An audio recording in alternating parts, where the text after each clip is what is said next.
Warahmatullahi wabarakatuh. Perkenalkan, nama saya Dia Bilkis. Saya dari SMP IT Al Khair Barabai. Kali ini saya ingin bercerita tentang legenda Loklaga. Dahulu kala di lereng pegunungan Meratus ada sebuah perkampungan adat yang oleh penduduk setempat disebut Balai Singking. Balai ini dipimpin oleh Demang Suta. Nama aslinya adalah Bangkulima Suta. Beliau merupakan tutus kerajaan yang mengungsi akibat adanya perperangan antar suku yang terjadi di kerajaan Indrasari Muara, Sungai Barito. Demang Suta sendiri hanya memiliki satu anak perempuan. Namanya adalah Dayah Pikatan. Kecantikan Dayah Pikatan tidak usah diragukan lagi, karena kecantikannya saja sampai tersirat ke kerajaan Indrasari. Tak kala Mangkubumi Astakana mendengar kecantikan Dayah Pikatan, terpikir dalam pemikiran sang patih ini untuk kembali menjalin persaudaraan yang pernah terputus akibat terjadinya perang antar suku. Di sisi lain, anak Mangkubumi Astakana, yaitu Pangeran Astagiri, memang sudah sewajarnya untuk dicarikan seorang istri. Wahai anakku, berapakah umurmu sekarang? 20 tahun, wahai ayahanda. Ada apa gerangan dengan umur ananda? Nah, inilah yang saya maksud dengan krisis tadi. Krisis yang kiranya sudah bisa dicarikan warangkanya. Setelah mereka berbincang, akhirnya Pangeran Astagiri pun menyetujui perjodohannya dengan Dayah Pikatan. Setelah itu mereka pergi untuk ke Balai Singking. Setelah sampai, Pangeran Astagiri bersama menteri-menterinya pun disambut dengan cara berpidato singkat. Setelah paginya tiba, Demang Suta bersama anaknya, yaitu Dayah Pikatan, duduk berhadap-hadapan untuk membicarakan tentang tujuan dari datangnya tamu agung dari kerajaan Indrasari. Tujuan pertamanya adalah untuk mengajak Demang Suta kembali ke kerajaan Indrasari.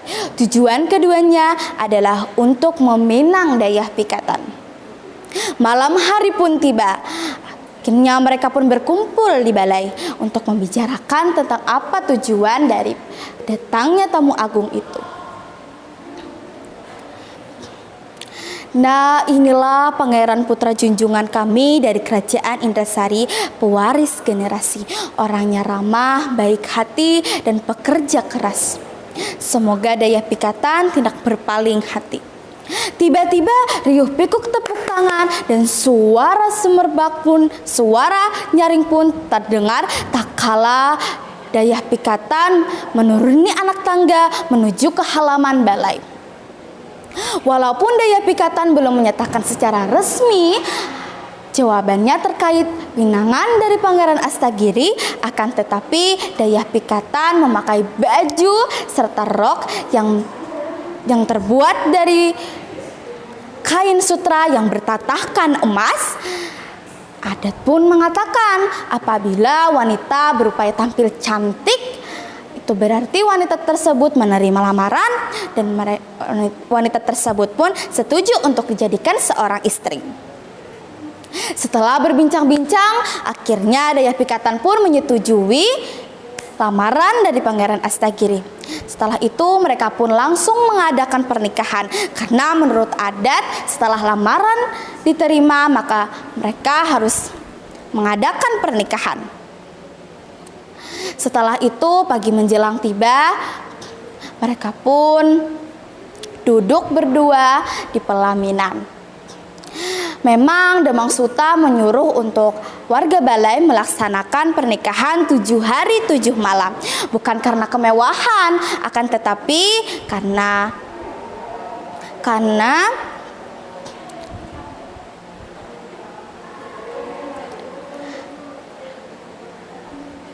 karena untuk mengundang para tamu yang datang dari jauh. Akan tetapi adik tiri dari Demang Suta tidak setuju dengan pernikahan ini. Karena apa? Karena menurut mereka pernikahan ini hanya untuk merendahkan keluarga mereka saja. Entah setan dari mana yang mereka dapatkan. Mereka ingin melukai Pangeran Astagiri. Mereka pun menyusun rencana untuk melukai Pangeran Astagiri. Setelah pernikahan 7 hari 7 malam tersebut, besokan paginya pun mereka ingin melaksanakan arak-arakan. Setelah pagi tiba, arak-arakan pun dimulai. Mereka pun berarak-arakan menuruni lereng untuk ke tepi sungai Haruyan. Setelah sampai dengan susah payah, mereka pun akhirnya sampai di dermaga sungai Haruyan. Arak-arakan tersebut pun diangkat ke kapal. Saat arak-arakan sudah dianak di kapal, warga Balai pun turun. Yang berada di kapal hanya 3 orang, yaitu Demang Suta bersama suami istri kakak angkat dari Dayah Pikatan. Setelah itu pun Demang Suta pun akhirnya bersalam-salaman dengan Pangeran Astagiri, pertanda bahwa mereka akan pergi.